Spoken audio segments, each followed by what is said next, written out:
રામ નારાયણ રામ એક જમીનદારના ઘરમાં 100 નોકરિયા હતા. તે તેમને પાસેથી કામ લઈ શકતો નહોતો. પોતે જ બધું કામ કરતો રહેતો હતો. ઘરને સાફ કરવાથી લઈ દરેક કામ પોતે જ કરવાનું પડતું હતું. ઘરને સાફ કરતો અને નોકરિયાઓને ગાળ આપતો રહેતો. નોકરિયાઓ પણ બાબુ બાબુ કહીને આંજી તાંજી દોડતા રહેતા. અહીં સમય ના મળવાથી કેલેન્ડરનું પાનું ના ફાડી શકવાથી નોકરિયાઓને ઘણી ગાળ આપતો હતો.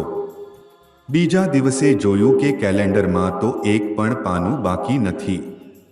દરેકે સમજ્યું કે મને ઢાંટ્યું છે, યોગ્ય રીતે કામ ન કરવાથી એવું થાય છે. તેથી જ આપણને પોતાની નસોને નિયંત્રિત કરવી પડશે.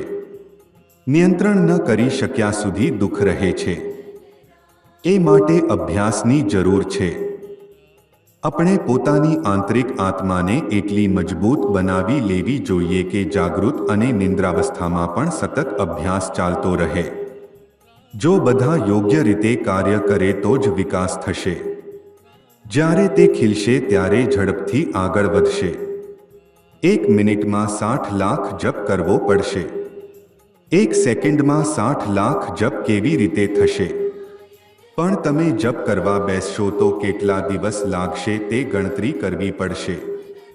1, 2, 3, 4 ધીરે ધીરે પણ કહી શકાય છે, ઝડપથી પણ કહી શકાય છે. જે ઉસ્તાદ છે તેઓ ઝડપથી બોલે છે. જેટલી ઝડપથી બોલશો તેટલું વધુ સરળ બનશે.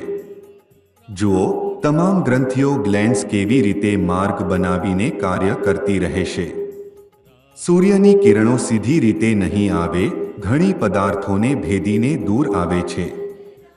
એવી ધ્વનિ છે કે જ્યાં છે ત્યાંથી સા સા કરીને અહીં ભરી જાય છે.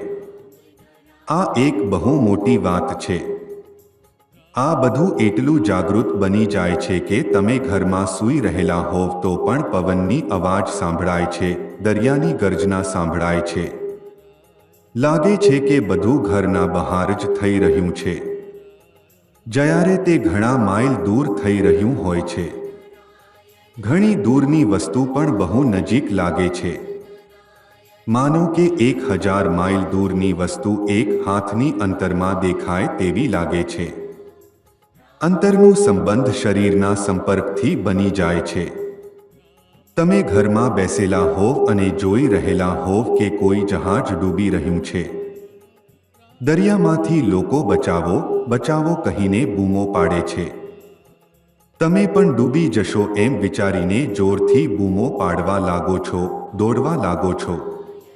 ઘરના લોકો સમજશે કે તમે પાગલ થઈ ગયા છો. પકડીને તમને ઇન્જેક્શન આપશે.